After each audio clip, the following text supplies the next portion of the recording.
जय गुरु। भल पाइबु सभिंकु तू विहित भावे जत्न करिबु। मंत्रगुप्ति नाही जो मानकर आस्था रखिले कष्ट पाइबु। व्यवसाय असल जिनिस होची मनीष संगे पीरति रखिबा। मनीष संगे एपरि व्यवहार करिबो जेपरि से अन्य जगह 6 पैसा रे गोटे जिनिस पाइले भी ता न किनी 2 अणा दे किनिबाकू तुम निकटकू आसीबो। आउ एथि संगे दरकार सुचर्या माने स्वीट डिलिंग्स। थरे बहु बजार मोड़े गोटे दुकान को कपड़ा किनिबाकू जाइथिली।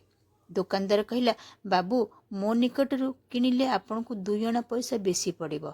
आपण से आग मोड़र दुकान को जांतु, यही कपड़ा ही पाइबे, किंतु 2 अणा पैसा कम रे पाइबे। मोर लाभ नहीं, तेणु 2 अणा कम रे देई पारु नहीं। मु कहली कोठी को दुकान को पुणी जीवी। सेथिरु दुकानदार तार जणे लोक को कहला, जा तो ए बाबू को सेई दुकानटा देखै दी आसे।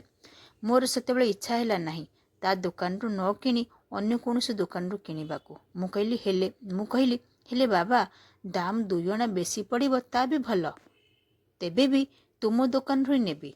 तेणु कहे मनीष सहित खूब प्रीति मधुर व्यवहार कर, चेष्टा कर किपरि भावे मनीष को केते कम पैसा रे भल जिनिस देई पार। आउ मूलधन रे कदापि भी हाथ दियो ना। मूलधन हेउची लक्ष्मीर आसन, सेथिपई जोग करिवो, किंतु सेथिरु गोटे पैसा भी भांगी खाइब नहीं। केते सुंदर भाव ठाकुर व्यवसाय किपरि भाव करा जीवो ताहा हमको सिखाई देले।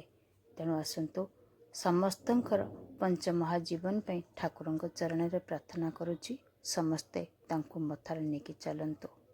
जय गुरु।